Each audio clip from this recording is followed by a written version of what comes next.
स्वागत है आपका भारत क्रांति न्यूज में। मैं शिवशंकर दुबे। आइए आपको जोड़ते हैं जनपद भदोही और उत्तर प्रदेश की कुछ प्रमुख खबरों से। सबसे पहली खबर आपको लेकर चलते हैं जनपद भदोही थाना क्षेत्र अंतर्गत याकूबपुर गांव में एक 11 वर्षीय किशोरी का छत बिछत शव खेत में मिलने से हड़कंप मच गया। मौके पर भदोही पुलिस और जो सीओ है वो पहुंचे, वहां पर मौके का जायजा लिया और जो शव है उसको कब्जे में लेकर पोस्टमार्टम के लिए भेजा गया। आपको बताएं कि इस घटना को लेकर जो डीआईजी मिर्जापुर है आरपी सिंह और जो भदोही की एसपी है मीनाक्षी कैतान, उन्होंने भी जाकर मौके का जायजा लिया और इस पे आवश्यक कार्रवाई हेतु टीम का गठन किया और कहा कि इस प्रकरण को जल्द से जल्द निपटाया जाए और ताकि और जो इसके गुनहगार हैं उन्हें सख्त से सख्त सजा दी जाए ताकि ऐसी घटनाओं पर रोक लगाई जा सके। आपको बताएं कि जो यह किशोरी थी, यह 24-25 नवंबर रात्रि को एक बारात में गई थी और फिर वापस नहीं आई।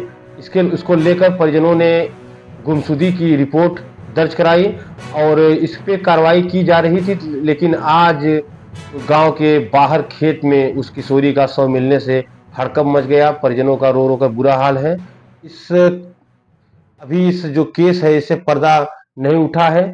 पुलिस ने कहा कि शीघ्र इसका अनावरण किया जाएगा और यह केस इतना गंभीर है कि आप खुद समझ सकते हैं कि डीआईजी मिर्जापुर और भदोही की एसपी और तमाम टीमों ने आज मौके का जायजा लिया और इस पर टीम का गठन किया है इस पे आवश्यक कार्यवाही के लिए। आपको बताएं कि भारतीय नागरिक सुरक्षा हेतु धारा 163 का नियम है जिसे जनपद भदोही में लागू कर दिया गया है। जी हां, आपको बताएं कि जनपद भदोही में से 31 जनवरी 2025 तक यह धारा 163 लागू रहेगी और इसको लेकर जो भदोही के जिलाधिकारी हैं उन्होंने आदेश दिया है। पूरे प्रदेश में आज नेट में निपुण असेसमेंट टेस्ट का एग्जाम संपन्न हुआ। आपको बताएं कि बच्चों को भाषा और गणित में निपुण बनाने के लिए कई महीनों से तैयारी की जा रही थी और आज पूरे प्रदेश सहित जनपद भदोही में यह परीक्षा बड़े उत्साह के साथ संपन्न हुई और लगातार अधिकारियों की गाड़ियां दौड़ती नजर आई और लगातार सभी सेंटरों पर लोग जा रहे थे और यह परीक्षा शुचितापूर्ण हो सके इसके लिए टीम भी गठित की गई थी। जिलाधिकारी विशाल सिंह और जो बीएसए हैं भूपेंद्र नारायण सिंह लगातार इसका जायजा ले रहे थे और आपको बताएं कि 178 बच्चों के सापेक्ष 51,142 बच्चे उपस्थित रहे। आप समझ सकते हैं कि 98.5% से ज्यादा उपस्थिति रही।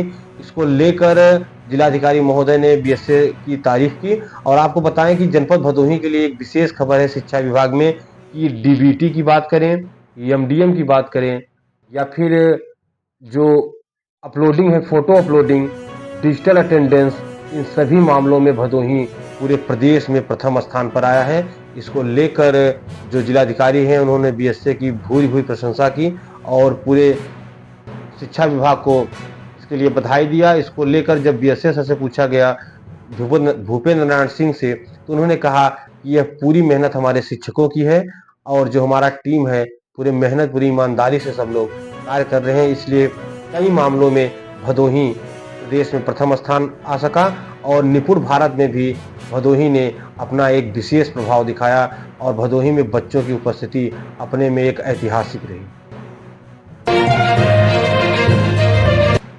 अगली खबर आपको लेकर चलते हैं। शिव की नगरी काशी में श्री राम विवाह महोत्सव 9 दिवसीय कार्यक्रम संपूर्णानंद विश्वविद्यालय के परिसर में आयोजित किया जा रहा है। जी हां, आपको बताएं कि 6 दिसंबर को श्री राम विवाह पंचमी है। आपको बताएं कि अगहन शुक्ल पक्ष पंचमी को श्री राम विवाह महोत्सव मनाया जाता है। इसको लेकर पूरे देश में विभिन्न कार्यक्रम आयोजित किए जाते हैं। अयोध्या में तो भाई पूछना ही क्या है और काशी में भी इसको लेकर 9 दिवसीय कार्यक्रम आयोजन किया जा रहा है। आपको बताएं कि कार्यक्रम के आयोजक ने बताया कि यह कार्यक्रम विगत 55 वर्षों से चला आ रहा है और इस कार्यक्रम की शुरुआत 29 नवंबर से अखंड हरि कीर्तन और नवाह पारायण के साथ रामचरितमानस के हो चुकी है और जो इसके आयोजक हैं उन्होंने बताया कि जो देश विदेश से या दूर दराज से यात्री आ रहे हैं उनके रहने की अगल बगल के होटलों में और जगहों पर व्यवस्था भी की गई। आपको बताएं कि प्रयागराज कुंभ में जो जितने भी महंत हैं, संत हैं जो पूरे देश से आते हैं, वे अपने पंडाल जो है उनका परिसर है, उसका जो भूमि पूजन है वह कार्यक्रम आज से शुरू हो गया। आज कई जो अखाड़े हैं उन्होंने अपना भूमि पूजन किया और एक मांग उठाई कि सनातन बोर्ड का गठन होना चाहिए। इसको लेकर उन्होंने मांग उठाई और पत्रक भी सौंपा। आपको बताएं कि चकबंदी मामलों में पारदर्शिता एवं गति लाने के लिए उत्तर प्रदेश सरकार के द्वारा एक बहुत ही विशेष पहल की गई है। जी हाँ, अब चकबंदी मामलों को 35 दिनों के अंदर निस्तारण करना होगा और जिलाधिकारी खुद इसकी समीक्षा करेंगे और यह जो जितने भी इसकी समीक्षा होगी इसका रिपोर्ट डिजिटल होगा ताकि बाद में इसको आसानी से ट्रैक किया जा सके। आपको बताएं कि उत्तर प्रदेश में पहले से ही शिकायतें आ रही हैं कि अधिकांश अगर जन सुनवाई होता है या कोई भी दिवस होता है तो 85% मामले लगभग जमीनी विवाद संबंधित आते हैं। इसको लेकर प्रदेश सरकार विशेष रूप से सजग है और तरह तरह के उपाय निकाल रही है। इसी अंतर्गत यह तरीका अपनाया गया है कि 35 दिन के अंदर अगर कोई भी चकबंदी विवाद है तो उसका निस्तारण किया जाए और इसकी समीक्षा खुद जिलाधिकारी करे और सारे मामलों को डिजिटली ऑनलाइन इसको प्रदर्शित किया जाए।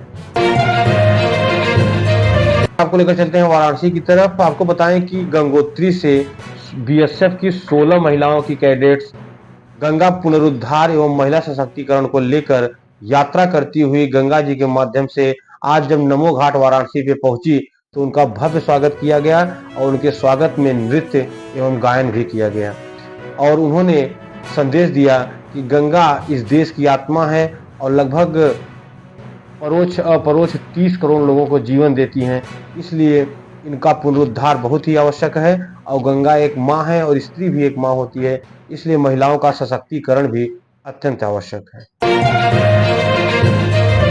ऐसे ही भदोही जनपद और प्रदेश की कुछ प्रमुख खबरों को जानने के लिए जुड़े रहिए भारत क्रांति न्यूज से। धन्यवाद।